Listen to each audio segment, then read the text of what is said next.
This is Mary. She's a typical senior in America, ready to enjoy her golden years. It's time to kick back and savor this special time of life, right? Except last month, Mary had a fall, a bad one. She tripped in her kitchen, she fractured her hip. Instead of playing bridge, digging in her garden, and cheering at her granddaughter's soccer game, she spent the last few weeks learning to walk again. Her doctor says she should get most of her function back. And that seems like good news, except for one problem. Mary has stepped onto the lower path. That graceful aging she pictured, it's about to take a detour. She's slowly but surely heading towards a series of huge dips in her quality of life, a wild roller coaster on her way to a downward health spiral. That's the lower path. What's even worse, this is not just about Mary's journey. This is the path that most seniors are on.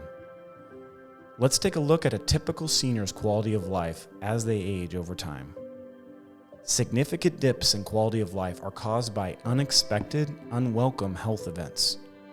These could be an infection, a fracture, a heart attack, a fall, anything that disrupts a senior's quality of life.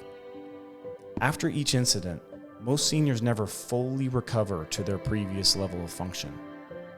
Then another incident happens. As these incidents compound, responding to them gets more complex, invasive, and expensive. This cycle happens over and over, exponentially dropping our seniors' quality of life. Somehow, we've accepted this lower path as normal aging in America. But what if it didn't have to be this way? Let's rewind and create a better story for Mary. If we pay attention to what was going on before her fall, we see the fractured hip didn't come out of nowhere. 8 months earlier, Rocky, her husband of 48 years, died. Mary stopped cooking, she stopped going out as much, she started letting some of the house chores slide. Meanwhile, her routine stopped being so routine. She'd stay up late watching TV and sleep later than ever. Her fall didn't just happen. The combination of poor nutrition, increasing isolation, unkept home, and change of routines set Mary up for this unexpected health event. What if we refused to just sit around waiting for something bad to happen? What if we had a better approach that gets Mary off the lower path and on to a higher path where she lives happier, healthier, longer? That would require a more involved, proactive form of healthcare, a system that worked for her, holding her hand throughout her aging journey. On the higher path, as soon as Rocky dies, Mary's caregivers arrange for her to get healthy meals delivered 5 days a week. They make sure her pastor comes to visit regularly. She gets help getting to her weekly bridge game and cleaning the house. On this higher path, Mary never fractures her hip. She never gets sucked into the downward health spiral.